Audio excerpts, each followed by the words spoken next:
Good morning, students. Now today again we discuss limit of a sequence. देखो limit of a sequence last lecture में मैंने आपको क्या कहा था कि कोई भी सीक्वेंस ए एन जो है वो एल को कन्वर्ज करेगी अगर उस सीक्वेंस की first m minus one terms को छोड़ के बाकी सब टर्म्स का डिफरेंस एल से, और डिफरेंस भी मॉडुलस डिफरेंस एल से क्या होगा। मॉडुलस डिफरेंस मींस हम ये नहीं देखेंगे कि डिफरेंस पॉजिटिव आ रहा है या नेगेटिव आ रहा है, मींस जस्ट उसका मैग्नीट्यूड हमने देखना है कि मॉडुलस डिफरेंस जो है उसका वो क्या होगा, उसका लेस देन एप्सिलॉन। ठीक है। अब देखो, अगर फिर भी अगर आपको क्लियर नहीं है तो यहाँ से मैं देखो क्या लिखा हुआ है।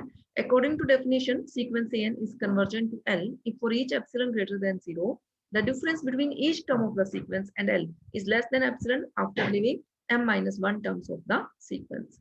ठीक है, means mod an minus l means modulus difference less than epsilon for all n greater than equal to m। और मोड की यहाँ से अगर आप डेफिनेशन लगाओ तो इसको हम कैसे लिख सकते हैं, an minus l lying between minus epsilon to epsilon for all n greater than equal to m। ठीक है। अब इसमें हमने क्या किया, l ऐड किया तीनों तरफ। l ऐड करेंगे तो क्या बनेगा, l minus epsilon less than an less than l plus epsilon for all n greater than equal to m। तो यहाँ से क्या कहोगे कि first m minus one terms को छोड़ के बाकी जितनी भी टर्म्स हैं वो सारी टर्म्स कहाँ लाई कर रही है, मींस an जो है this belongs to open interval l minus epsilon to l plus epsilon.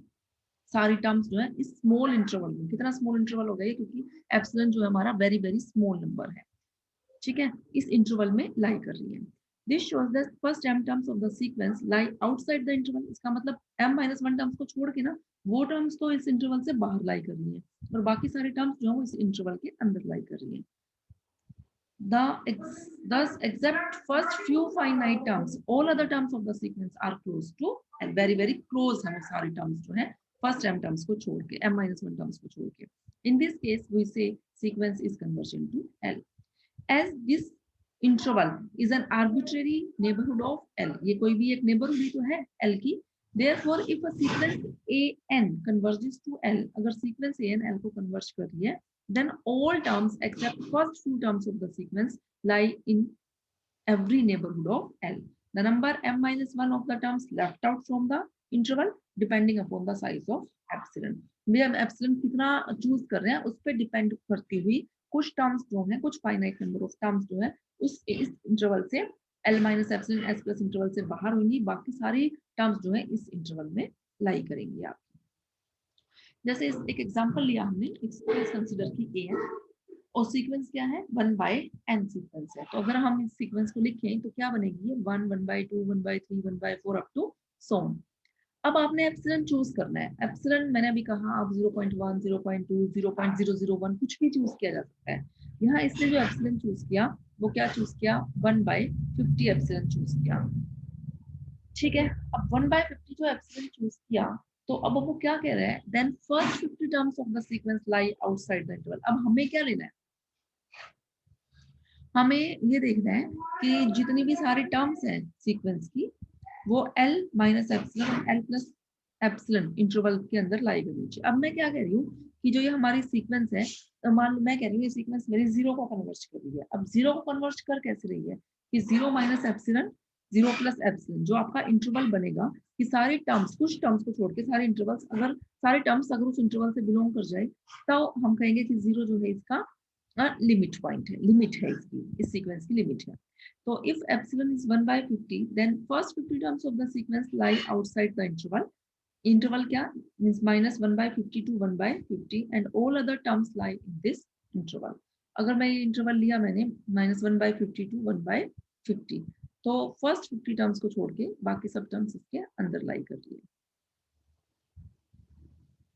अब वो क्या कह रहा है, if epsilon is 1/60 then first 60 terms of the sequence lie outside this interval and all other infinite terms of the sequence lie in this interval.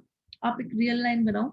जब आप real line बनाओगे तो एक पॉइंट है आपका, जैसे पॉइंट आएगा 0 और एक पॉइंट आएगा आपका 1।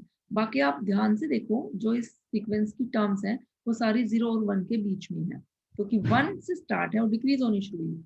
1 है, 0 और 1 के बीच में फिर क्या है आपका हाफ 1/2, फिर उससे भी छोटा आया आपका 1/3, फिर उससे भी छोटा हुआ 1/4, फिर उससे भी छोटा हुआ 1/5, करते करते ये किस तक पहुंच रही है, 0 पे तक पहुंच रही है आपकी जो टर्म्स है। है ना। फर्स्ट टर्म आपकी क्या है 1/1, सेकेंड टर्म 1/2, ऐसे ही जो आपकी 50th टर्म होगी वो क्या होगी 1/50 जो टर्म आएगी आपकी, है ना।